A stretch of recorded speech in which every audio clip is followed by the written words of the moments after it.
Hello everyone, कैसे हैं आप सब लोग। मैं हूं अभी ऑस्ट्रिया वियना में, जो कि यहाँ का कैपिटल भी है ऑस्ट्रिया कंट्री का।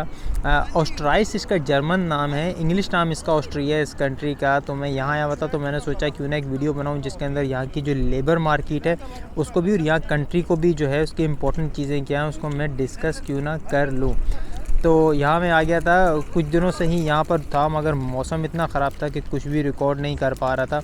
तो मैंने सोचा फिर आज थोड़ा सा मौसम सही है, आज भी आपको तेज़ हवाएं चलने की और शदीद सर्दी तो है ही है यहाँ पे, वो तो पूरे यूरोप में रहती है। तो सबसे पहले हम लोग यहाँ की जो लेबर मार्केट है उसकी बात कर लेते हैं। यहाँ की लेबर मार्केट जो है वो 3.8 मिलियन वर्कर से ज़्यादा एक्सीड कर चुकी है, क्योंकि ये जो कंट्री है दुनिया के रिचेस्ट कंट्रीज़ के अंदर माना जाता है ऑस्ट्रिया। तो यहाँ पे इन्वेस्टर्स बहुत ज़्यादा आ रहे हैं, बहुत सारी नई कंपनीज़ आए दिन लगे चली जा रही हैं और उसकी वजह से जो है वो लेबर डिमांड बहुत बढ़ती चली जा रही है। शायद आप लोगों ने न्यूज़ वगैरह में सुना ही होगा कि यहाँ पे अब वर्कर्स की बहुत ज़्यादा ज़रूरत है, इसलिए लोग फ़ॉरेन से वर्कर्स को यहाँ पे बुला रहे हैं और काम भी दे रहे हैं। खैर, जो अनएम्प्लॉयमेंट का जो यहाँ पे रेट है वो 6 से 7% के बिटवीन है। कभी 6 तक भी चला जाता है, कभी 6 से नीचे भी आ जाता है और मैक्सिमम 7 से ऊपर कभी भी नहीं जाता। अगर लिवेबल कंट्री या क्वालिटी ऑफ लाइफ की बात करें तो ये दूसरे नंबर पर आता है दुनिया में, और सबसे पहले नंबर पे जो है वो फ़िनलैंड है, उसके बाद ये कंट्री आता है। तो ओबियसली ये जर्मनी से भी बेहतर कंट्री है रहने के लिए।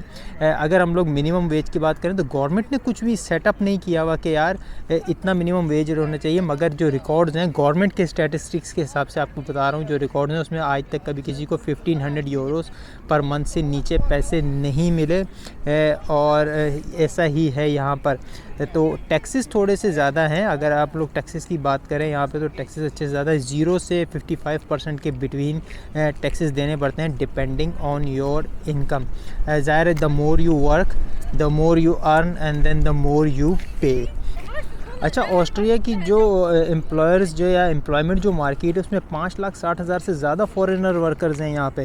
तो आप लोग सोच सकते हो कितने ज़्यादा हैं, और ये दुनिया का वाहिद मुल्क है जहाँ पर जो है वो अनस्किल्ड वर्कर सबसे ज़्यादा हायर होते हैं। मतलब जो क्लीनर्स हैं, जो पैकेजिंग का जो काम करते हैं, जो लोग जो है वो साइकिल पे डिलीवरी फूड वगैरह की करते हैं, जिनको कोई स्किल नहीं होती, या तो वो यहाँ पर आके फिर कोई स्किल सिखा के उनको फिर काम दिया जाता है, या बग़ैर स्किल के ही उनसे कोई ना कोई जो है वो काम ले लिया जाता है। मगर एक और फैक्ट की बात यह है कि 5,60,000 फॉरेनर जो वर्कर्स हैं इसमें से आधे जो है वो यूरोपियन ही हैं, या तो स्विट्ज़रलैंड से उनका ताल्लुक़ है या EU ज़ोन से ही उन सब का ताल्लुक़ है।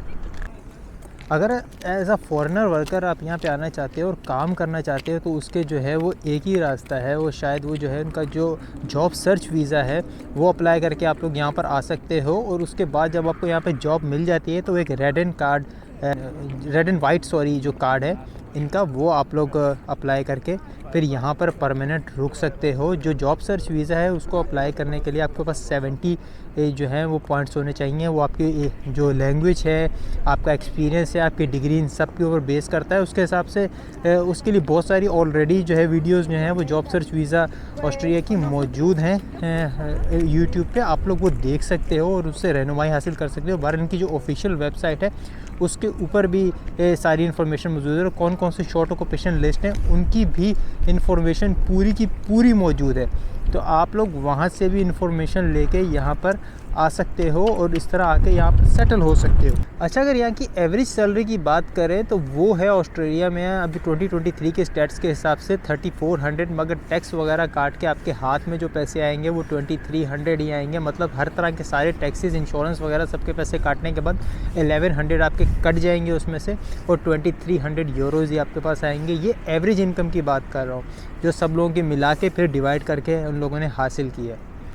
अच्छा, यहाँ पर जो थर्ड वर्ल्ड कंट्री से जैसे पाकिस्तान, इंडिया, बांग्लादेश वगैरह से जो मोस्टली जो लोग आते हैं, जो अनस्किल्ड लेबर की, हमारे मुल्क से स्किल्ड लेबर भी यहाँ पर आती है, मगर जो अनस्किल्ड लेबर आते हैं वो लोग किस तरह का उनको काम मिलता है ये भी मैं आप लोगों को बताता चलूँ।